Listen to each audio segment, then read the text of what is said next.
कि मेरी एजुकेशन ज़रूर गवर्नमेंट स्कूल के अंदर हुई है और हिंदी माध्यम का विद्यार्थी रहा हूँ और ABCD भी है और 6ठी क्लास के अंदर है, पहली बार सीखी थी। लेकिन मैंने उन विद्यार्थियों को चुनौती पेश की थी और उन चुनौती को मैंने हर जगह पर है उसको प्रमाणित भी किया है। मैंने मेरे जीवन की जो सबसे पहले शुरुआत की थी वो पटवारी से की थी। सबसे पहले मैं है वो पटवारी लगा था, उसके बाद में है वो ग्राम सेवक लगा था, उसके बाद में 3rd ग्रेड टीचर था, उसके बाद में 2nd ग्रेड टीचर था, फिर असिस्टेंट जेलर में RPSC टॉप की थी, फिर है वो स्कूल लेक्चरर था। फिर इसी स्कूल के अंदर, जिस स्कूल के अंदर आज मैं आपसे मुखातिब हो रहा हूँ, इसी स्कूल के अंदर मैंने एक एग्ज़ाम दिया था असिस्टेंट कमांडेंट का, उसमें मैं है वो सिलेक्ट हुआ था। और उसके बाद में कॉलेज लेक्चरर भी मैं है वो रहा था। और फिर RS 2012 के अंदर 108वीं मेरी है वो मेरिट आई थी। तो उसके मैं वर्तमान में है राजस्थान तहसीलदार सेवा के अंदर हूँ। और वहाँ पर भी मैं एक आपको बात बताऊँगा। देखिए, ईश्वर अपने से क्या चाहता है, कब चाहता है कि अपने को जीवन में कभी भी उदास नहीं होना चाहिए।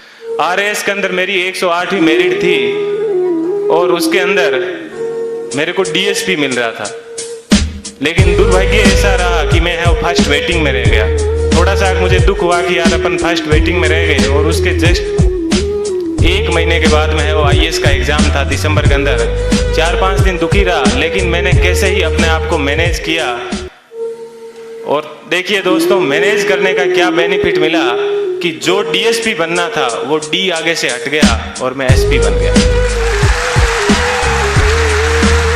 बात यह है कि अपन जीवन के अंदर चाहते क्या है, अपन अपने आप को कितना डिवोट कर पाते हैं। तो आज मुझे है वो IAS के अंदर 170वीं मेरिट है वो मिली और मैं जनरल कैटेगरी से है वो बिलोंग करता हूँ, तो मुझे IPS मिला।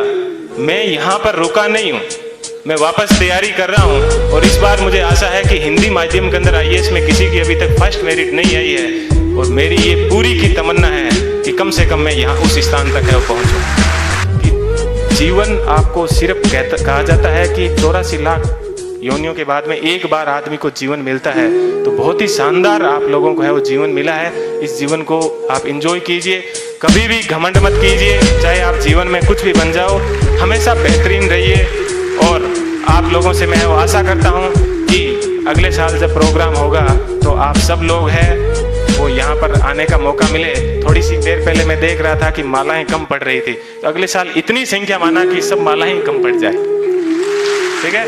इतनी संख्या में यहाँ पर आना और तब इनको है और रियल खुशी होगी। इस कोचिंग संस्थान को पुनः मैं एक बार इस कोचिंग संस्थान को बहुत बहुत धन्यवाद देता हूँ। हमेशा दिमाग में एक बात ध्यान रखिएगा कि मुझे किसी मैगजीन के कवर पेज पे आना है। मुझे भी जीवन में उसी दिन खुशी हुई कि इस बार जब PD के ऊपर सब जगह पर मुझे कवर पेज के ऊपर है वो जगह मिली। ऐसी चीज हमेशा ध्यान रखना कि मुझे क्रॉनिकल PD सब जगह कवर पेज पे मिला। और आज क्रॉनिकल पे प्रेम सुख डेलू के नाम से या YouTube के ऊपर अनेक वीडियो चलते हैं, तो मुझे बेहद खुशी होती है। आप भी अपने जीवन में ऐसे टारगेट रखना और हमेशा युवाओं को है वो प्रेरणा देते रहना। कभी सिलेक्शन होने के बाद में ये मत कहना कि एग्जाम बड़ा हार्ड है, हमेशा ये कहना बहुत ईजी है और यदि मैं कर सकता हूँ तो आप भी एग्जाम है वो कर सकते हो। एक बार पुनः आप सभी लोगों को है वो